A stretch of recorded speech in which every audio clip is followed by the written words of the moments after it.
The Supreme Court ruled today that President Trump is not categorically immune from having his pre-presidential financial records released to a New York grand jury. But in the second decision, the court pushed back against the scope of congressional authority, and the two cases associated with Trump's financial records were sent back to the lower courts. So in essence, we will eventually see Donald Trump's tax returns. We will not see them before this election. In essence, what's happening is there was two different groups of people who wanted to see his tax returns. Now, historically, every president of the United States has released their tax returns except Trump. Why hasn't Trump released his tax returns? Because obviously there's something shady going on there he doesn't want anybody to see. How shady? Shady enough that he is fighting tooth and nail all the way up to the Supreme Court of the United States not to show his tax returns. It's been on extension for 6 years already. Huh? What's going on with that? So the Supreme Court finally said in a criminal investigation in New York City, they have to give the tax returns of Donald Trump over. However, it's going to be before a grand jury. The grand jury is not going to come back with any sort of criminal prosecutions till after the election. So any material in a grand jury testimony is basically sealed until there's some sort of indictment. So we're not going to see those tax returns through the grand jury process in New York City, which Trump has to give his tax returns. The other lawsuit was from Congress. They want to investigate Trump too. Supreme Court said it's overly broad what they're asking. They were asking for too many different financial documents, and they sent it back to the lower courts, a hearing on how many of these financial documents they have to give over. So that's going to keep going on and on and on. As far as Native Americans, the Supreme Court ruled today that the eastern half of Oklahoma, almost half of Oklahoma, is actually Native American jurisdiction. The 5-4 decision was written by Associate Justice Neil Gorish and joined by the court's 4 liberal justices. The case concerned an appeal from Jim C. McGirt, a Native American who claimed his state rape conviction from 1997 should be overturned because Oklahoma lacked jurisdiction. So during oral arguments in May, the justices researched back to 1907 to determine whether Congress failed to de-establish the 1866 boundaries of the reservation. This means virtually half of Oklahoma, home to 1.8 million residents, including the entire city of Tulsa, is actually Native American territory. The state laws of Oklahoma do not apply now to half of Oklahoma, including the entire city of Tulsa. How that's going to work out for everybody, we'll have to see. I don't know how that's going to work out, actually. Now, in some other news, the Supreme Court also ruled that employers do not have to cover birth control for their employees. So if they choose not to cover birth control as part of their health insurance that they give to their employees, they don't have to do it. Obviously, here at Spar and Bernstein, we cover that. One of the last decisions by the Supreme Court. Supreme Court's done, basically. This was the last day. They ruled unanimously, and this was on Monday, that states can require presidential electors to back their state's popular vote winner in the Electoral College. Now, what that means is that when we have an election, we're actually not voting vote for vote. We're voting for people who will then vote for the president. That's what the Electoral College is. We're not going to go through the entire process of what the Electoral College is. I could spend an entire day doing it. Nevertheless, they must follow the will of the people. They can't decide not to. More than 12.1 million people have been diagnosed with a medical test of having coronavirus worldwide. Over 551,000 people have died. In the United States, 3.1 million people have been diagnosed with coronavirus. And the United States yesterday set another record for new coronavirus cases. Shockingly, the coronavirus is going crazy right now in Tulsa. Tulsa County reported 61 new cases on Monday. Tulsa's in Oklahoma. Do you know what Right. also happened in Oklahoma less than 2 weeks ago? Yes, You that's remember? where Trump had his rally. That is right. Yep, The Trump rally. The Trump rally. Now, before the Trump rally, Tulsa was not having a coronavirus problem. People said, Trump, don't come. We don't want you. He came, and not only did he come, he insisted people not wear masks. Look at the crowd behind him at this Tulsa rally. In fact, Herman Cain, who actually ran for president, that's Herman Cain. He's over 70 years old. He went to the Tulsa rally for Trump. There he is sitting in the stands, never put on a mask. He is now in the hospital with coronavirus. Wow. All right. Would you look at that? So for people to say you don't have to wear a mask, I don't understand how anybody today can walk around without a mask. Fox News, who was anti-mask, on their website today, they came out with a report that said scientifically, not only do you prevent, if you have coronavirus, not only do you prevent 90% less infections by wearing a mask. So if you have coronavirus, 9 out of 10 people with coronavirus will not give it to somebody else as long as everybody wears a mask. Right. Not only that, but you have a 65% less chance of getting coronavirus from somebody else if you wear a mask. Well, it's not that difficult. It's not that difficult, right? Right. No, that's it. I mean, at first, the first couple of days, it was kind of odd, but now it's like, where's your mask? Yeah. Now, on Thursday, COVID cases were decreasing in only 2 states, Vermont and New Hampshire. And at least 5 states today set records for the amount of coronavirus in their states: Missouri, Tennessee, Texas, Utah, West Virginia. As of Tuesday, the country's daily number of new cases has increased by 72%. Texas has more than 9,900 new cases diagnosed yesterday.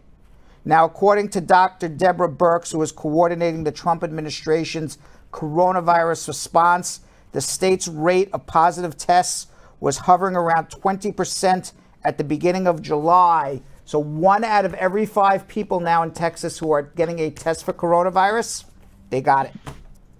Wow. And by the way, Dr. Anthony Fauci, he says this is not a second wave. We're still in the first wave. Okay, this is a surge of the first wave. So we aren't even in the second wave yet. Oh. Meanwhile, So there's more to come. Meanwhile, New York has added 3 more states to their quarantine list. New York is, by the way, New York is the safest, probably one of the safest places in America right now. And they was talking so much stuff about us. That's right. Less than 1% of the people who are testing for coronavirus in New York have it right now. You have to now quarantine from almost half of the United States. If they come into the state of New York, has to quarantine for 14 days. New York and New Jersey and Connecticut, they added 3 additional states today: Delaware, Kansas, and Oklahoma.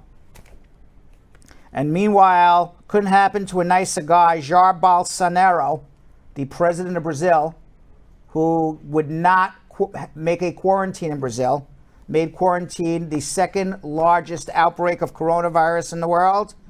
Well, he was diagnosed with coronavirus himself. He said, "We know the fatality of the virus for those of a certain age, like me above 65, as well as those with comorbidities, disease, and other issues. In those cases, the virus could be decisive and lead to death. Everybody knows that, and now he has it himself." With all of this coronavirus going around, Nesquik and Yo-Yo, you will be glad to hear that our President of the United States has withdrawn the United States from the World Health Organization. Because it was really, really important with all of this coronavirus, we don't need to be part of the World Health Organization.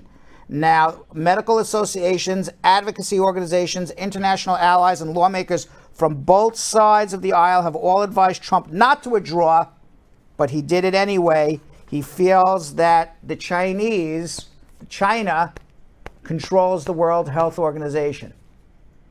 So we're not part of it anymore. Joe Biden has said that if he becomes president, on day one, he is joining back the World Health Organization. Wow. And he will also join the United States back into the Paris Environmental Accords. Would you say this is sad? Do you say poor Michael Cohen, sad Michael Cohen, or good for Michael Cohen?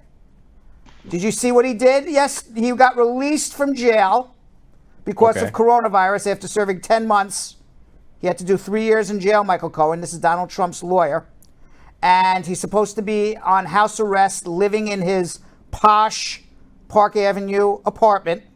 Right. Okay. And what did he do? He left his apartment, went downstairs, walked a block to what is, in essence, a very fancy restaurant, Bill Bouquet. It's near me. I think it's on 60th. I want to say it's on 60th between Park and Madison Avenue, right by me, Yo-Yo. And I've eaten there. It's a good restaurant. Good restaurant. You like it? I like it. I can't. Very good food, French restaurant. I can't blame him for wanting to eat there, but he's on house arrest. He's on house arrest. I can't blame him for wanting to eat there. The food's good, but he's on house arrest. Okay. And by the way, I've never seen. He lives by me, but I've never seen him. I've never seen him anywhere. I've never met him. I don't know him, but the food's good there. It's an expensive restaurant. I've eaten there. You figure it's about $100 per person with, appetizer, entree, dessert, a glass of wine. You're down $100 a person. I mean, expensive restaurant. Okay. Good. So he left house arrest to go eat there. He was photographed by the New York Post, and because of that, he's now back in jail for another 2 years. Would you believe that? Do you say is that stupid? Is that sad? Do we feel bad for this guy? I mean, I don't even know what to say. How stupid! The only thing I can say is how stupid. That's when privilege has got into your head so much that you feel like you're invincible. Like, no, I'm actually happy that they did that. Yeah. And around the corner from Bill Bouquet, this is about 2 blocks from Bill Bouquet. All right, talking about privilege, is Trump Tower. Okay, and that's also right by me. Okay, yes. And I walked by it today. Actually, I saw them. I saw them. They were painting black light. They stopped. I had to walk a few blocks to find a taxi, so I walked right by. I watched them doing it today. Did you get to see it? I did see it. I didn't see it completed. I saw it this morning when they started it. And they began painting right in front of Trump Tower, Black Lives Matter in large yellow letters on the street. Okay, it started right after 10. That's funny because I walked by around 10:30 this morning. It's yellow school bus paint, and it's a public art project. And a spokeswoman for Bill de Blasio who green lighted the yellow Black Lives Matter street art, I guess you would call it, or says, the president is a disgrace to the values we cherish in New York City. He can't run or deny the reality we are facing. And any time he wants to set foot in the place he claims is his hometown, he should be reminded Black Lives Matter. And you want to know what? I think everybody should be reminded Black Lives Matter. And I think what more appropriate place to paint a reminder that Black Lives Matter than in front of Trump Tower, which is in essence the symbol of everything that Donald Trump stands for. So, I'll be honest with you, I'm not a big Bill de Blasio supporter. I think he does a lot of dumb crap. But this, all I can do is applaud him. I can applaud him for that one. So being a resident in that area, because of course Trump said that it will devalue the neighborhood. I don't think it changes 1 penny in the neighborhood of what the value of real estate is. And I think it's a fantastic reminder to Donald Trump that it's not my neighborhood, it's everybody's neighborhood. These are everybody's streets. I don't own the street. Donald Trump doesn't own the street, and everyone's entitled to go wherever they want. And this is a fantastic reminder to everybody who walks by, because I've walked by Trump Tower, and right now in front of Trump Tower, what you see before this pandemic was a huge American flag, a lot of barricades, two guys with semi-automatic rifles right outside, and people taking pictures of the building. And that basically, to me, is what Donald Trump is. He's barricaded himself. He has put police in military gear with huge rifles in front of an American flag. I actually, when I walked by Trump Tower, I said to myself, and this is before George Floyd, what a disgrace Trump Tower is. So I am happy. I am happy that they did it, because when I walk by Trump Tower, I just shake my head. So I'm very happy about it, to tell you the truth. Yeah. Because the symbols of Trump Tower before this were awful. Were awful. Right. In Sevnica, Slovenia, there was an artist by the name of Brad Downey, who is a Berlin-based American artist, and he made a wooden statue in Slovenia of, who would you guess? Melania Trump. Well, on July 4th, somebody had a good idea. Burn the wooden sculpture down.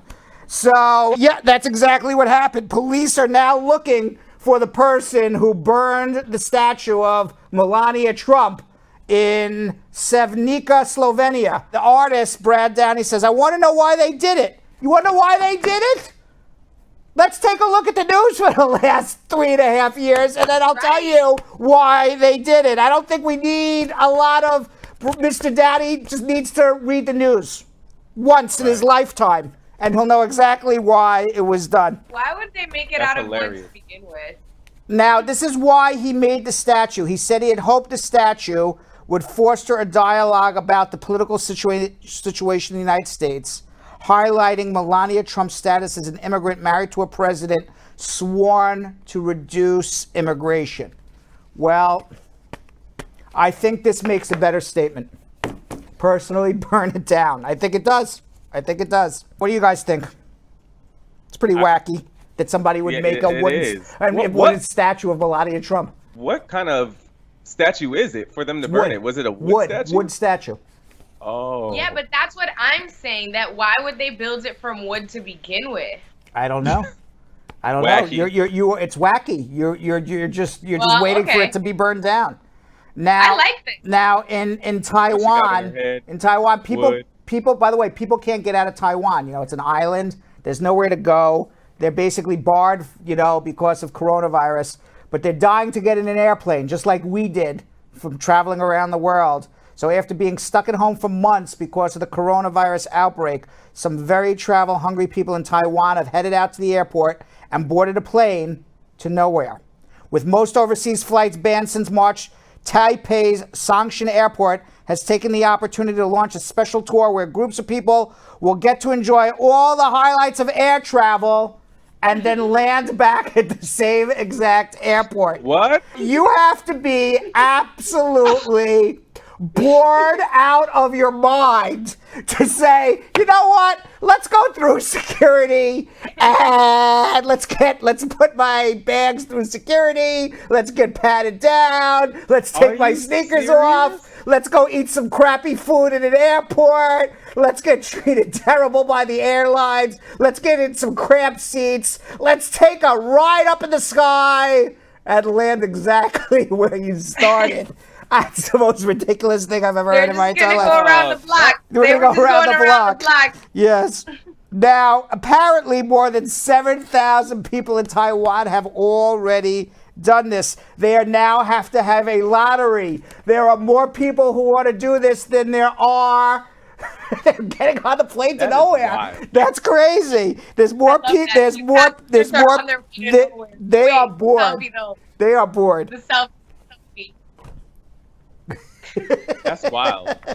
I've never heard anything like this. Yeah. Meanwhile, well, we've never been in quarantine for this long, going nowhere and desiring to go somewhere. I think instead of buying a plane ticket, their money would be better spent buying a therapy session with a psychiatrist. What do you think? Right. Right. Or is there like no economic? Was there no economic downfall in this time in Taiwan that 7,000 people are just like, let me spend my money on nothing? You can imagine there's a lottery. Like there are more people who want to do this than there are planes that are doing this. Right. The flight to nowhere. Expensive though? I have no idea. I don't know. But let me tell you something, Yo-Yo. If you said to me, hey, Brad, I got a free companion ticket. I bought the ticket. Your ticket's free because it's a companion ticket. Let's take a flight to nowhere. You know what I would say to you in the Italian language? Ciao. Ciao. Ciao, Yo-Yo. Ciao. Ciao. Peace out. Burger King has debuted social distance crowns in Germany as restaurants test the quirky ways to keep customers apart. There's a new way to keep customers apart. The fast food chain debuted social distance crowns.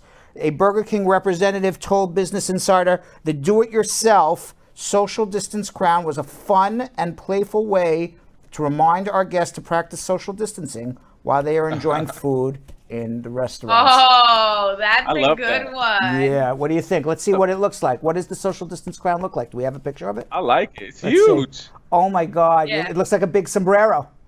Yeah. Yeah, it makes perfect sense though. That's ridiculous. That's hilarious. I like this segment. This is now fun. They have a social distance Whopper with onions, which also features 3 times the amount of raw onions usually found on burgers. So that would keep people away just with your breath. Ooh. Social distancing Whopper. In Russia, talking about eating burgers and going out, some restaurants in Russia now are offering a side of disposable gloves with their burger orders to help deal with the pandemic. At Black Star Burger, which launched the phenomenon in Moscow in 2016, the gloves on offer are black, individually wrapped in plastic packets. So they're giving out plastic gloves for you to eat if you go out in Russia. Would you go to a restaurant and eat with plastic gloves? I mean, what's wrong with that? I don't. Why is that wacky? I don't know. It's in my wacky news. But George Motz, a New York hamburger specialist, says he shouldn't be wearing gloves. Part of the bite is the way you feel and touch it. You can feel the bun. You can feel the heat. You can have a connection with what you're about to taste. By the way, I was in Russia and I saw people wait online for this restaurant. Did this just become a thing due to COVID, or has this always been a culture of this restaurant? It is the culture of this restaurant, but apparently it is caught on and it's all over Russia now, apparently.